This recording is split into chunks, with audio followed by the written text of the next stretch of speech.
All right. So let's look at the poem La Belle Dame sans Merci. And there's some mise en abîme that pops up later on here in stanza 10. We'll get to that in a second. Um, so glad that you guys discovered that great term. And so, what I will say about this poem is at the get go, it's really important to recognize that we've got a couple of speakers and that the way that the poem is often transcribed, they don't take enough care, that the same amount of care that we do to delineate who the speakers are. You're kind of supposed to be clever enough to be able to discern on your own. Um, so I just wanted to make it clear here. I just put in that we have a speaker who is on some sort of wandering type of I don't know what the speaker is actually doing. He's on some sort of walk in the countryside somewhere. It's kind of unclear, but we know um, that he encounters a mysterious character, this person, the knight at arms, or a knight, if you will. And we don't even know. There's a lot of things we don't know. There's a lot of mystery about this knight, who then goes on from the rest of the tale, from stanzas 4, 5, 6, and on, to tell his story. And in the end, everything kind of comes together, and we see the full picture. The mystery sort of unfolds, and the structure of the poem is very parallel in some ways to Porphyria's Lover, or even to the Northanger Abbey and its sort of Gothic mystery journey that we go on as readers. This is maybe a microcosmic version of that, because there are a lot of Gothic elements here, certainly very strong, of the elements of like the dark romanticism, um, and I'll talk more about that in a second.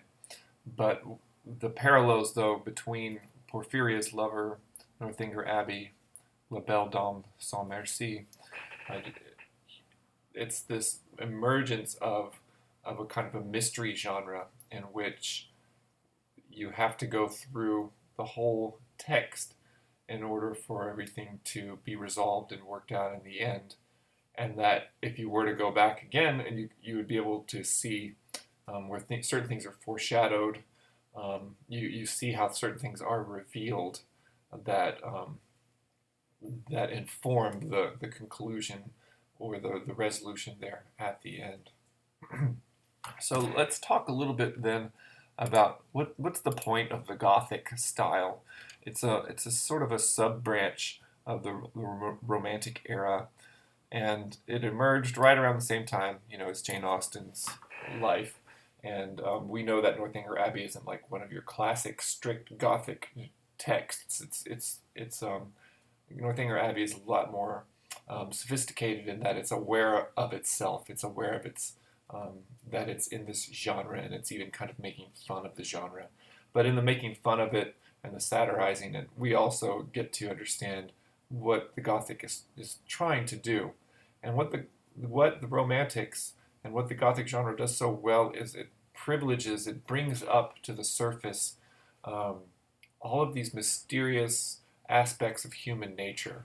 Okay, it loves to fix on tales dealing with horror, despair, the grotesque, other dark subjects. And we see this with Catherine and her, you know, she sees an old chest in a room, and it's just like, oh, I gotta see what's what's inside that chest. Oh my God! Oh, it's a blanket, which is kind of funny. There's no bones or anything weird in there, just a blanket. So now, why this emphasis on things that are kind of dark and weird in the sense of beyond the ordinary, almost supernatural? Well, um, this little quote talks about architecture, etc., the presence of dark and stormy castles, um, but coming out of the Enlightenment era, which we could say, includes part of the 1600s and the 1700s. And you think of Mozart um, and the way that Mozart wrote music that was very, very ordered, very logical, very, very patterned. There's emotion in it, of course, but there is a mathematical, symmetrical aspect to Mozart and also to the other visual arts at the time. And there was this ideal that was held in very high regard, is that, and we talked a little bit about this as it emerged in Shakespeare and the Chain of Being, that human beings were thought mistakenly. They thought that our reason and our intellect, that those things were our highest attributes. Now, the Romantic era realized that we have a lot more going on than just simply our reason and um, our intellectual, um, our intellectual, scientific, industrial pursuits. Okay, those are sometimes problematic in that they're a little too one-sided, and the authors of the Romantic era in Britain, the poets, the novelists, such as they were, um, because the novel form was still kind of emerging and developing. Um, but what were they trying to do? They wanted to point out that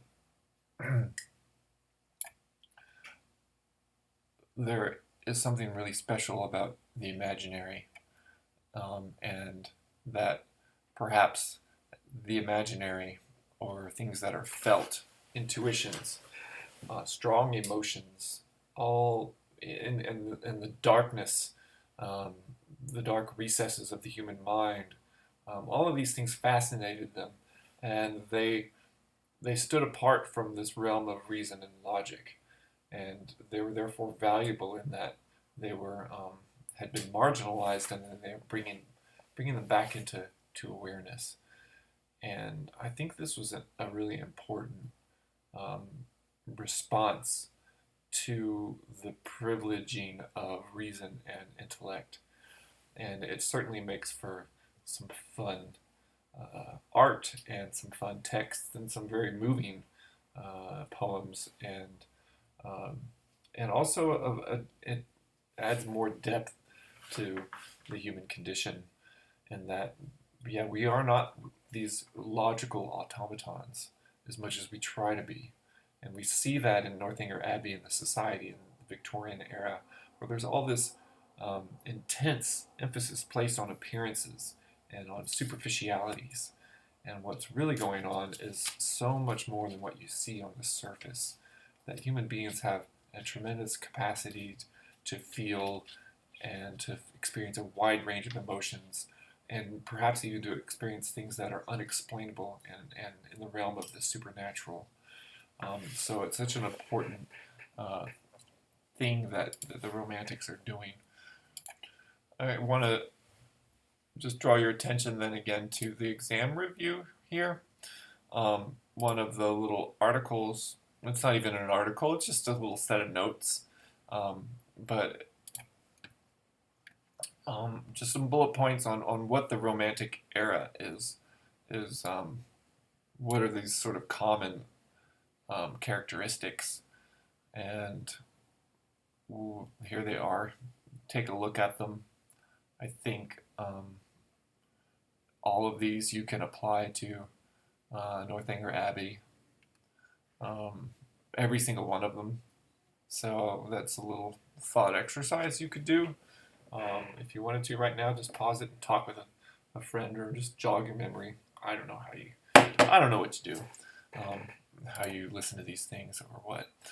But this is important, and I just wanted to point it out. Mysterious, irrational forces, and maybe a yearning for infinity. Okay, we're going to encounter that for sure in La Belle, which means the beautiful woman without mercy. So we have at the beginning of the poem a frame narrative, if you will. A frame narrative is when you have a story, and then that story leads into a tale, which becomes the focus of the story. So um, Frankenstein has a frame narrative set up. I mean, there's so many. I can clarify. I don't want to spend too much time talking about that, but yeah, it's the story is that this man comes across this knight who looks kind of sickly, and then he finds out what's wrong, and then we get a story within that story. So there's a little bit of mise on a beam happening for sure, especially when we get that title right there. So he starts off saying, "Oh, what can ail thee, knight at arms, alone and palely loitering? The sedge has withered from the lake, and no birds sing." So, important details here. The sedge is withered from the lake, no birds are singing. Sounds like it's probably wintertime. Also, the diction here, the word pale, is repeated so much throughout the poem, but the knight is pale. Okay, there's a lack of vitality in his face. It's visible, and that's what strikes the speaker when he first sees him. And then he repeats. And this is a ballad, by the way. It's sort of in four line stanzas. You can see a rhyme scheme of sort of A, B, C, B. Again, A, B, C, B.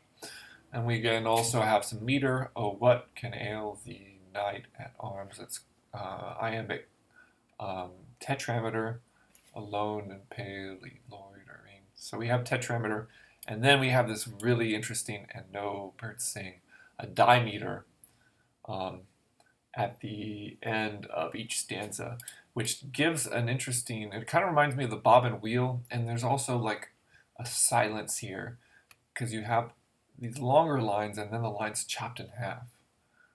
There's something significant about that sort of, it's almost like a rest or a pause in music. Why the rest? Why this silence? Why this sort of drifting off?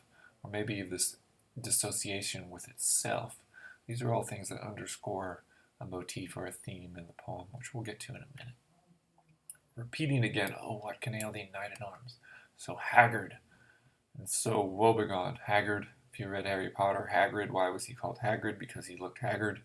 Long beard, unkempt, lack of grooming or whatever. This knight is not looking so hot. Also, he's looking really mournful. And then again, a detail about the setting. The squirrel's granary is full, and the harvest's done. So when we know for sure it's late fall, the squirrel's ready for wintertime. Maybe winter's already approaching. Probably, though, it's late fall. Again, the speaker's saying, look, this is what I see. And the speaker, I think, is really a wonderful observer. The speaker, he's not like, oh, I say, old chap, what's the matter with you? It looks like you're a little bit down in the dumps. Come in here and have some tea with me, and let's talk about society and the weather. It's none of that superficial bullshit. Pardon my language here. He's kind of concerned, like he picks up on, he's intuitive. The speaker note, or the she, I don't know if it's a he or she. I'm thinking Keats is a man, but whatever. The speaker immediately notices there's something wrong. Are you okay? And he also points out, like, yeah, this is a strange time of year. Things get a little spooky when things die and winter's approaching. And then, yeah, I notice, you're so sad. Also, let me compliment or add to the sadness the fact that, yeah, the squirrels are done for their season, and this is a time where we're bordering on the threshold, which is inherently impregnated with a lot of different feelings. Another astute observation, and this is a nice metaphor. I see a lily on thy brow. Now, a lily is a white flower, meaning he's pale. And he notices there's anguish, and there's almost like a feverish moistness, and his cheeks are like a fading rose. And that's the rose is not only fading, but it's withering. Okay, these are all. This last image of the rose in particular helps us to see that the speaker is perhaps dying. That there's tremendous concern for the speaker, and so immediately our imagination is probably wondering what the heck is going on. What has this knight been through? So here we get the story, and he goes right into it. I met a lady in the meads, full, beautiful, a fairy's child. We wonder here, is he being literal or figurative? Was she actually a fairy's child, or was she just so beautiful that at the time he just wanted to call her a fairy's child because she had this sort of otherworldly look about her? Going on with that, he says her hair was long, her foot was light, and her eyes were wild. I don't know if you've watched Lord of the Rings, but if you have, you know that the elves, when they're walking on the snow, you don't see any footprints. Legolas. There's something in the lore about fairies and elves not like having weight. So maybe this is a clue. All right, so they're hitting it off. And he goes on to say, I made a garland for her head and bracelets too, and fragrant zone. So I think he's talking about taking flowers and weaving them together, making like a little headband, bracelets, and even a sash across her waist. So they're out in nature again, super romantic. I wanted to say, I gotta add, just a fascination with the natural world as opposed to, the created society and social organization and all the artifice that goes into the civilized world. The Romantics want to reject that to some extent and have a return to nature. So here we see, they're sort of bathing in the natural world. So if there were garlands or things to make garlands with, okay, we know that in the beginning the speaker tells us that the sedge is withered from the lake. There's not any flowers around. The Knight at Arms is referring to a time when there actually probably were things growing and around, things that were still fragrant and alive. So could this have happened a few months beforehand? Perhaps. So again, the mystery's unfolding. So they hit it off. They're frolicking around, or not yet, but they're enjoying the nature. And she looked at me as she did love and made sweet moan. What's up with, can she not talk? She looks at him, but she can't really communicate with him verbally. This is getting a little more interesting. This could be a red flag, but he ignores it. He's trapped. He's caught up. Has he fallen in love? Maybe. Has he fallen under a spell? If you're Catherine Morland, you're going to be wondering about, what kind of interesting foul play might be going on in this. We don't have a carriage ride, but we have a horse ride. I set her on my pacing steed, and nothing else saw all day long, for sidelong she would bend and sing a fairy song, some more indication that she might be from some supernatural world. So they go on a horse ride. Sublimation, that's all I'll say. Sublimation. Sublimation is when you place a desire or something that's not necessarily socially acceptable and you sublimate it, and you infuse something that is socially acceptable onto, um, I don't know if you're following what I'm saying. Like, so okay, I'm talking. Sublimation has to do with, in this case, is he talking? Okay, it's socially acceptable to talk about going on a horse ride. What's not socially acceptable and perhaps implied?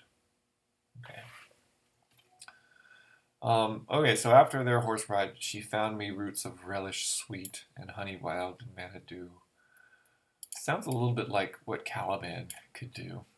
Okay, there's a deep connection with nature, and with that comes an ambiguity of morals.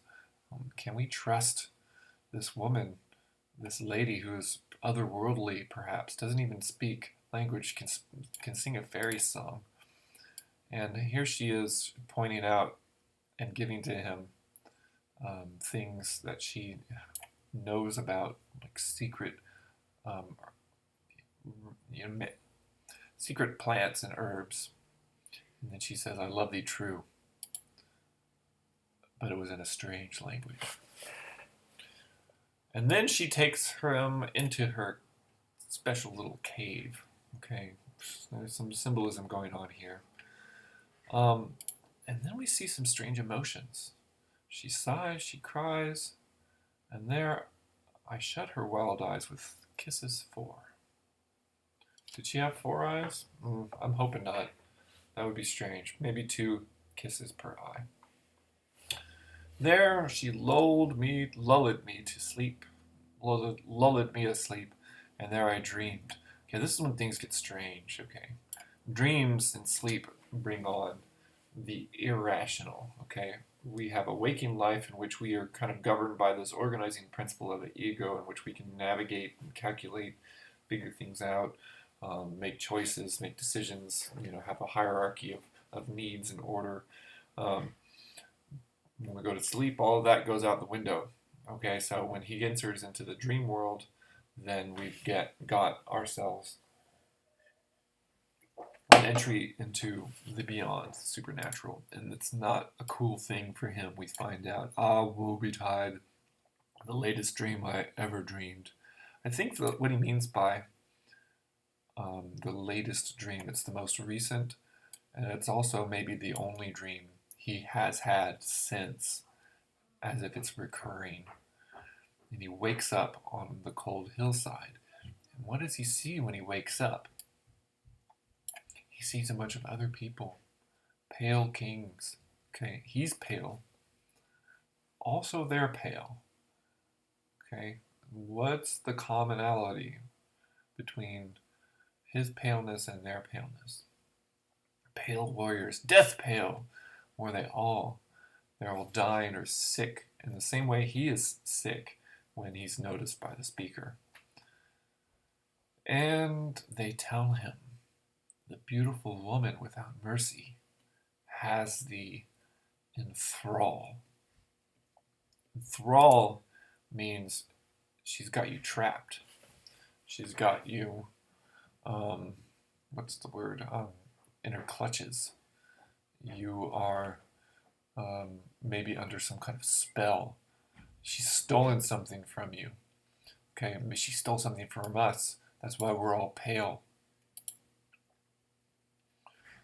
And he notices in them the same thing that the speaker notices in the night. Again, we have a lot of mise en abîme happening here. Stories within stories, layers within layers, beginning with the title. Very, very beautiful, artful. So he notices the same thing in them that the speaker notices in the night. I saw their starved lips in the gloam with horrid warning gaped wide.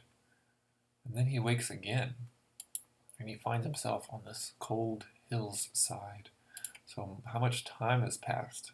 Was he in some sort of space-time warp or whatever?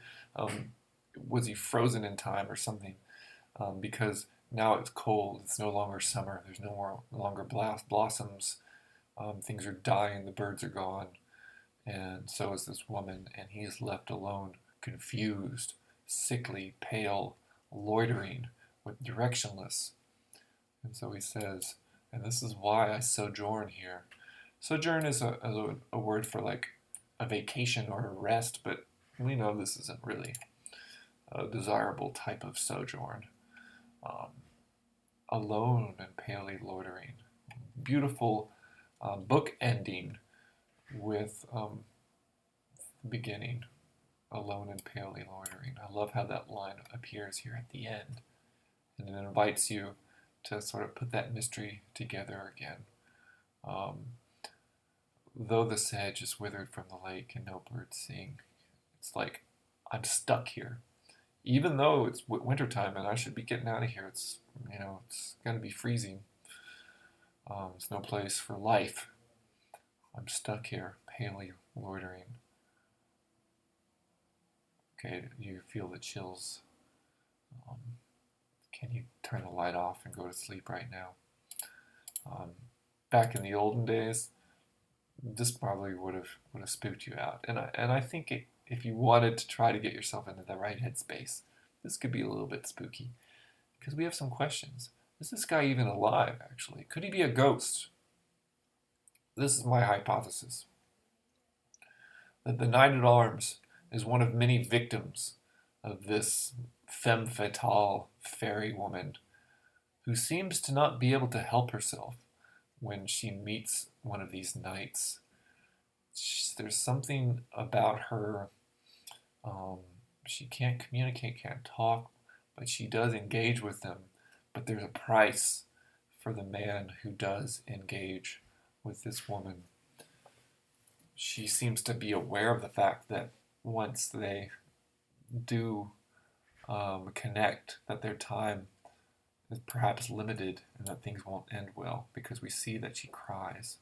So she's not fully a psychopath or whatever, but she's also can't help herself from getting into this situation in which she is going to rob something or something is going to get lost in this exchange. And so we have the example of the knight and then all of the others that have gone before him that are saying, look out. You mess with this lady, you could be ensnared also, just like we are. And then you wonder, is the speaker the next? What's he doing walking around here? Is he gonna run into this elfin fairy child? And if the speaker does too, what about you, the reader?